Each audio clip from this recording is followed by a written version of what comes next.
Ready start.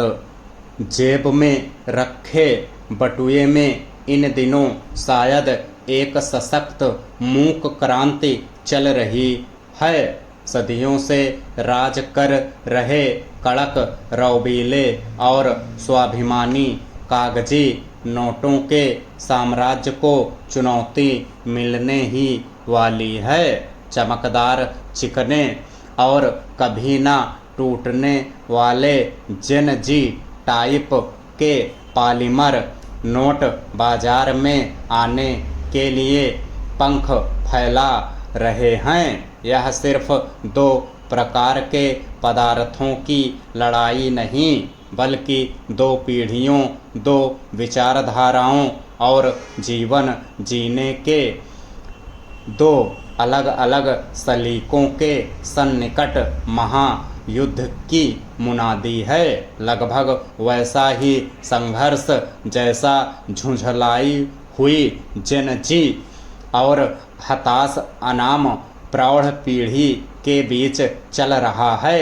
यह सच है कि कागजी नोट का अपना एक अलग ही रसूख है।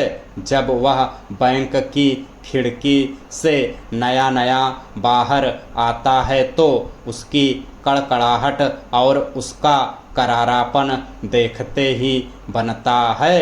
वह नोट सिर्फ नोट नहीं, कड़क मिजाज, एकदम अदीमी थानेदार सा लगता है।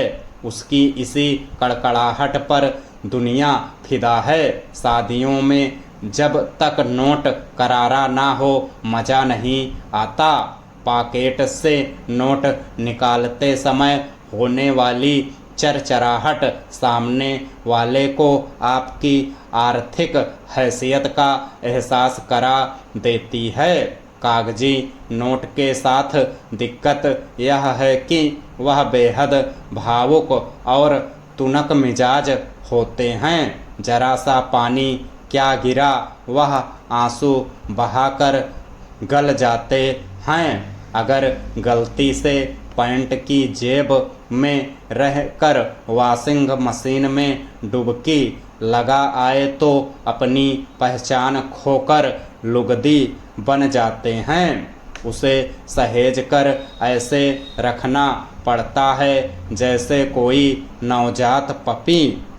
पहले लोग उसे गंदे हाथों से छूने से डरते थे और अगर उसमें एक छोटा सा कट लग जाए तो उसकी कीमत सीधे आधी हो जाती थी। पॉलीमर नोट सिर्फ नोट नहीं, मानो कोई योग गुरु है। इसे आप कितना भी मोड़ें मरोड़ें, मुट्ठी में भींच लें या गुस्से में दीवार पर दे मारें, यह वापस अपनी मूल मुद्रा में आकर क्रेजी बाल की तरह इतराता है। इसके चेहरे पर कोई सिकन नहीं आती। वह चिकने घड़े जैसा है जो हर हाल में जस का तस रहता है। जेन जी टाइप के नोट आने को हैं।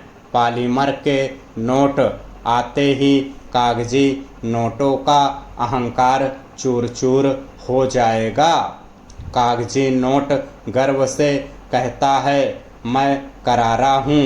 इस पर प्लास्टिक का नोट हंसकर जवाब देगा, बेटा तुम्हारा करारापन तो बस अब गया कि तब गया, चार हाथों से गुजरा नहीं कि बूढ़ा गया।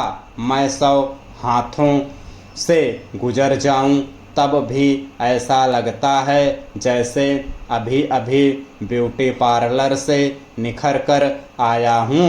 प्लास्टिक के नोट के आने से रिश्वतखोरों और काले धन के शौकीनों की जिंदगी में हमेशा के लिए बड़ा बदलाव आने वाला है। पहले नोटों की गड्डियों को दीमक से बचाना पड़ता था, नमी से दूर रखना पड़ता था।